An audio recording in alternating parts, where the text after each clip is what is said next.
안녕하세요. 동두천에서 신당을 모시고 있는 박철미입니다. 천영 박사님은 어떻게 신을 받게 되셨나요?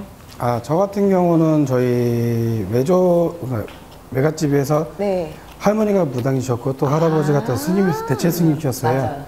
그러다 보니까 또 저희는 이제 중학교 때 이제 그 신이 들어와가지고 네. 그때부터 이제 무불통신했었어요. 저희 부모님도 알고 계시는데 그거를 이제 안 하려고 하다가 저희 할머니가 한번 누른 적이 있었는데 네. 결국에는 할머니가 돌아가셔가지고 그게 다시 이제 오게 된 건데 미쳐가지고 이제 시내한바퀴 돌아다니고 뭐 산에 뛰어다니고 동네 경찰들은 다 알아요 제 거를.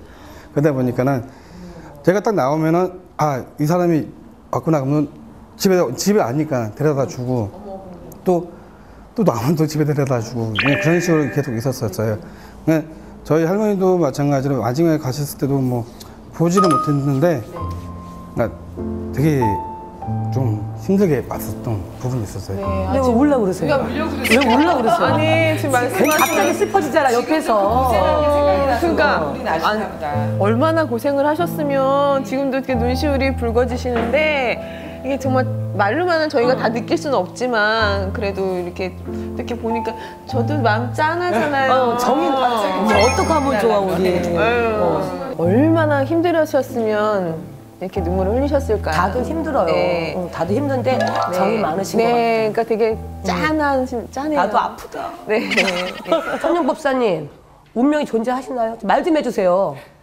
운명이라는 건 존재를 하긴 하는데 그게 시간이 지나가면 지날수록 본인들이 가는 길에서 그걸 모르고 그냥 지나가치는 게 그게 운명인 것 같아요. 네네. 왜냐하면 그 운명을 알면은 그게 편탄하게 갈 수 있지만은 네네. 그 모르고 지나가니까 계속 돌고 돌다가 결국엔 끝에도 본인들이 잡죠? 오게 되는 부분이거든요. 네네네. 근데 대부분 사람들은 그렇잖아요. 저희들한테 점을 물어보실 때 저희 운명은 어떤가요? 저희 인연은 어떤가요? 이렇게 물어보잖아요. 네네네. 그렇게 되면은 저희들은 얘기를 해주면은 그게 귀담아 들으신 분 같은 경우는 편탄하게 오시지만은 그쵸. 귀담아 듣지 않고 그냥 오시는 분들은 아예 그냥 내 편한 대로 살래 이렇게 되시게 되면은 계속 그냥 다른 쳇바퀴 도는 것처럼 계속 돌아가게 될 부분이거든요.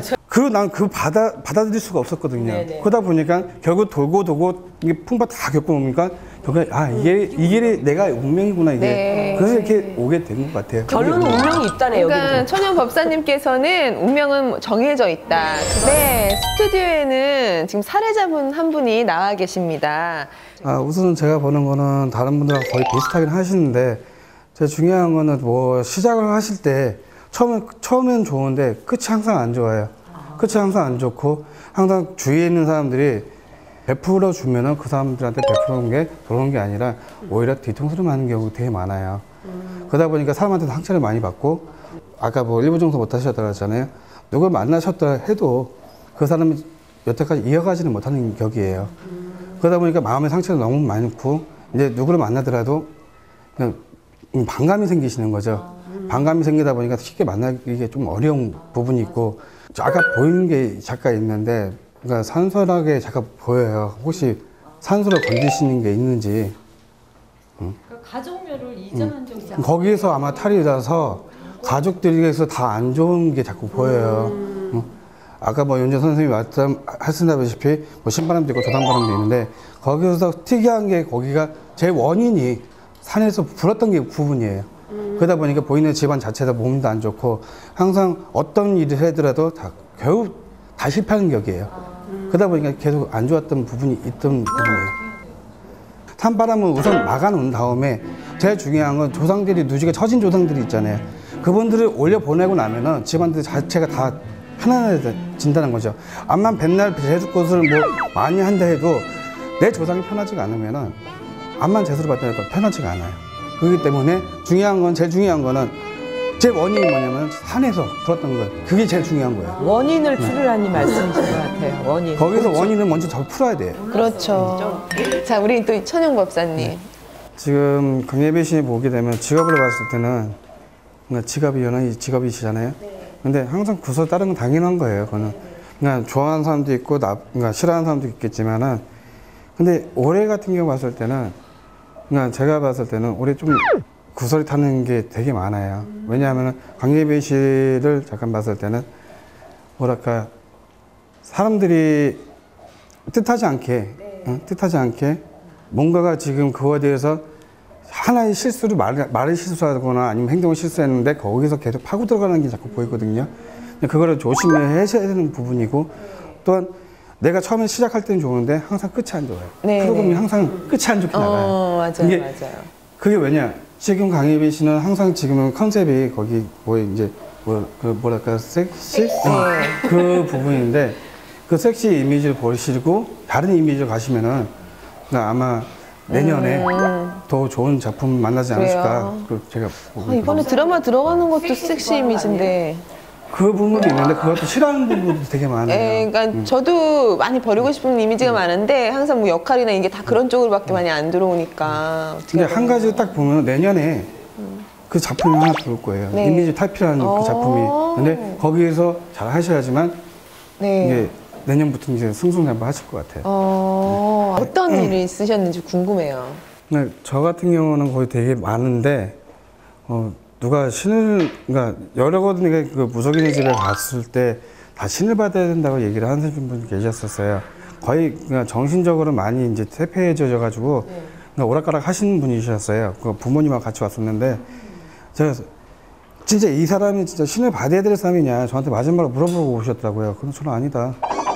저는 아니니까 이 사람을 지금 원인이 이것 때문에 그렇다. 그거 밝힐 수는 없는데 지금 이것 때문에 그러니까 이거를 없애고 나고 이 사람을 치료하는 게 제일 목적이지 않냐.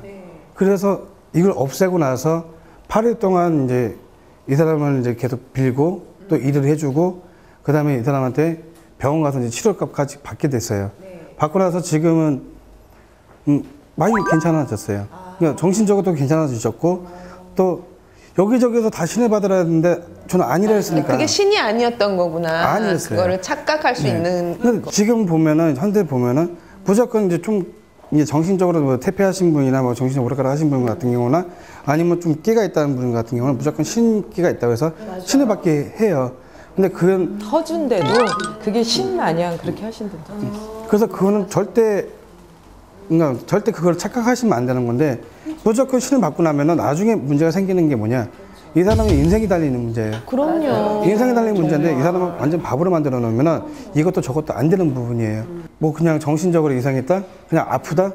그렇게 해서 신을 받게 되면은 나중에 이 사람의 인생은 그냥 진짜 걷잡을 수 없이 이제 끝내게 되는 거거든요. 빙일 수도 있는 거 이런 접신이 되는 걸 수도 있는데 그걸 갖다가 신으로 착각해서 그렇게 해버리면 이 사람 인생은 어떻게 되냐고. 나는 이 인생이 어떻게 되냐고. 그렇잖아요. 그래서 잘 칠해줘서 다 잘 됐어요? 지금은 이제 시집 가시고 너무 잘 살고 계세요. 아니, 대단하시다. 네, 애까지 이제 둘 낳으시고. 어머 너무 그 사람 신 잘하셨어요. 받았으면 큰일 날 뻔했다. 그렇죠.